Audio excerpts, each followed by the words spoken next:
something which will not be a healthy future unless until it's economically competing.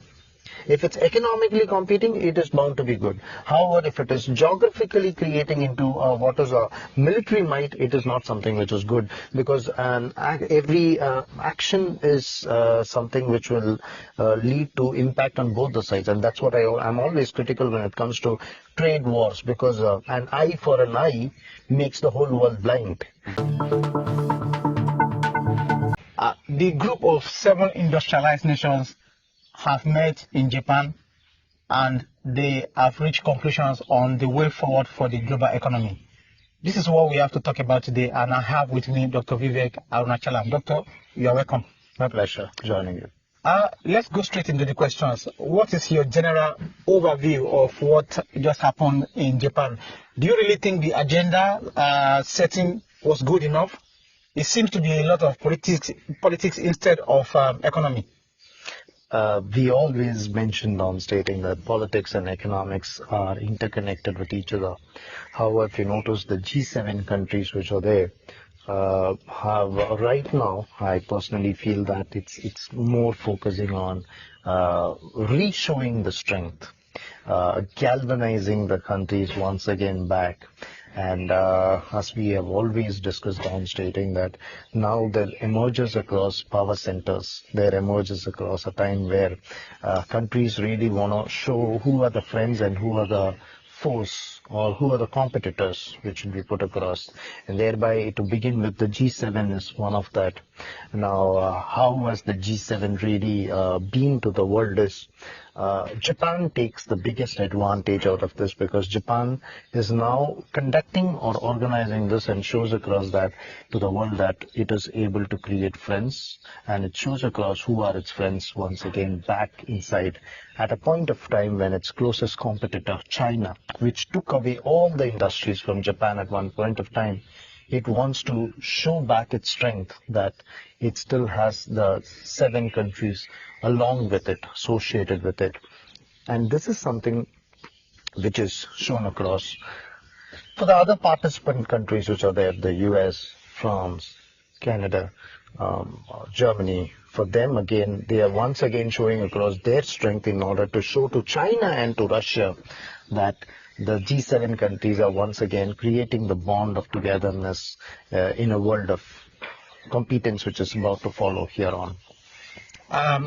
I also want us to stick with that question still, and I'm asking a follow-up question now.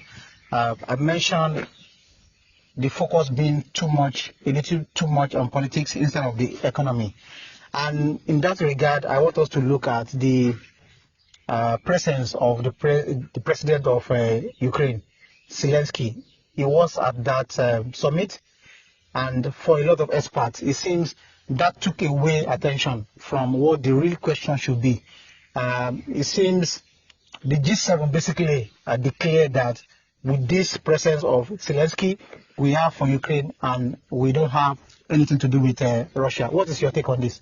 The G7 appears like a show of strength for Ukraine against the nations who are not supporting the Ukraine war.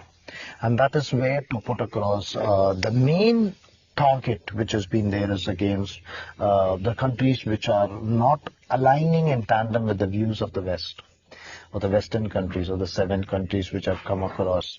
And it begins with the political agenda, and definitely, as we mentioned down with the Ukrainian President Volodymyr Zelensky joining in over there, it shows across to the world that the world is behind Ukraine, or the Western world is behind Ukraine, and those countries who are not along with are kept away from the Western world, beginning from the political to the economic world. Why I mentioned with the economic world is we all know this, that the chip is the future for the technologies. and being chip manufacturing and the chip production and the chip designing being the future of technologies, because we always mentioned on that whoever is able to monopolize a technology is able to dominate the future in the economic world. And chip production is monopolization.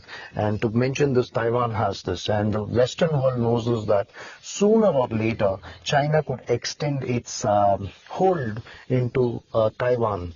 And when I mention hold, I'm putting this across as hold because it could be any kind of extension which could be there. It could be a physical extension with expansion, or it could be any kinds of economic sanctions which could again hold across Taiwan. So based on those things, the Western world has realized that at some point of time, we also need to show the strength. However, the Western world is not largely being united in the views against China. Why not against China? As Germany has a lot of trade equations with China, which is happening. Countries like Netherlands have, especially there was a case with ASML, where the United States didn't want ASML, one of the largest chip manufacturers, to have any association with China and thereby stop down. But rather, Netherlands was of the view that, no, we do not do business like this. And thereby, at some point of time, the United States, Japan, other countries also wanted to show across as a sign of strength. So Germany wants to be, or Germany or France want to largely be neutral in this particular issue against China, but they stand together against Russia. So somewhere down the G7 has been one of the areas where the countries could have, the 7 countries could once again reopen what was their ideological friendship once again back at a point of time. However, they could formulate this strength together, but I do not find this that they are able to unite against China. Because they have a lot of investments and equations with China. And apart from this, the West is weaker as much as they think they are stronger against China and China's allies. Yesterday. You just mentioned China and Russia, and I want us to again look at the relationship between these two countries. It seems Russia is ready to go all the way as far as Ukraine is concerned, because there is that Chinese support coming from them. And there's also talk about China and Russia doing trade deals, that will not be predicated on the dollar as the exchange rate and all of that.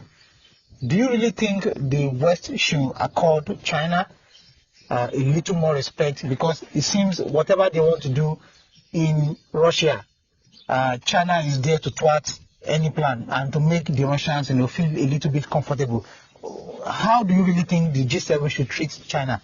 I totally agree with you, because at some point of time, alienating China, vindicating China, is not going to solve the issues for the future, because at some point of time, the United States believes that China has to be alienated.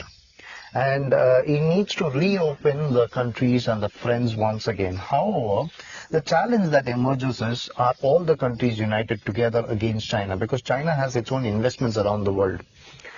With these challenges which are coming inside, what happens on the pretext is that as much as the G7 countries or the ideological similar nations are joining together, they are pushing down China to create more friends along with. And some way down, this is increasing the polarization tremendously, and thereby China is also able to create its own friends, which are the anti-West, which are there. And to put across, the whole Middle East is now joining in hands with China. And at the same time, China's influence in Southeast Asia is also increasing, emerging to be stronger. And apart from that, inside the investments of China inside African economies are also much stronger. So thereby what happens, they are able to create down more friends as much as the West is also able to create more friends. So this is something which will not be a healthy future unless until it's economically competing. If it's economically competing, it is bound to be good. However, if it is geographically creating into what is a military might, it is not something which is good, because every action is something which will lead to impact on both the sides, and that's what I'm always critical when it comes to trade wars, because an eye for an eye makes the whole world blind. And somewhere down, I personally feel that such kinds of polarization and creating groupism will really affect down the economic prospects in the longer term. So my next question would be for new entrants like India, whose economy is on the rise, and for potential entrants like South Africa. There's also call here and there for them to stop being neutral and declare their support either on the side of Russia or on the side of Ukraine. Do you think these two countries will yield to prayer to declare their support because they want to be friendly with the G7 country? They will now declare support for Ukraine and not Russia, minding the fact that these two also are friends with China.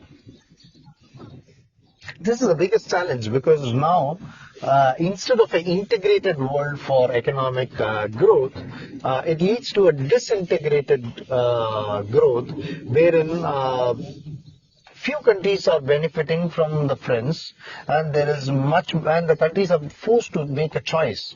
Brazil had this very tough choice which was there, because they had to, after the government of Lula came inside, they had to go through this tough choice, because whether they wanted to be friendlier with the West and condemn Ukraine and condemn Russia, or they wanted to be closer with China.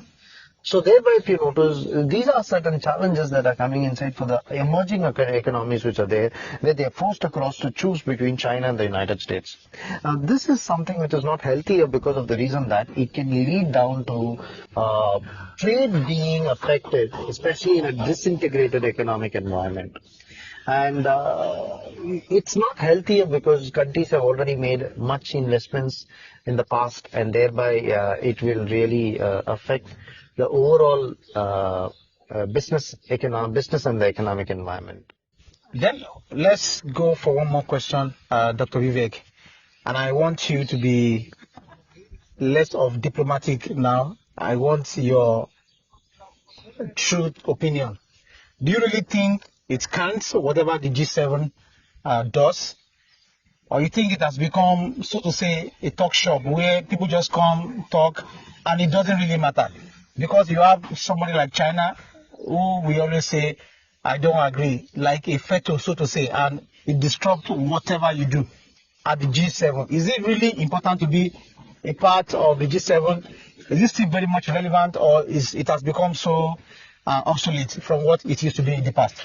I personally feel it's rhetoric right now, because of the reason that there cannot be trade which can happen with just few countries who are just planning this. Today we live in a world where we have all the countries integrated together, because from the production to the supply chain, to the economic investments, to the raw materials, to the resources which are there, which includes all the type of resources which are there, we need all the countries together. Now, that's the point of time when 7 countries try to group out and prove across that they are insecure. Then what reflects across is the rest of the nations also feel that they are insecure. And thereby, at some point of time, they need to ensure that they are sorting out the differences using diplomatic channels, rather than creating a group within a group. And a group within a group creates much more of insecurity, much more of competitive disadvantages, and these are certain things which are really not good for the future of the trade, international trade. Well, we will drop the anchor on that note, and I must thank Dr. Vivek again one more time for your time and the thoughts that you have shared. Thank you so much. Thank you so much. We shall meet again, and we will do this next time. For the viewers at home, thanks for your time. This is Funmi Ajala, and we'll see you again next time. Bye.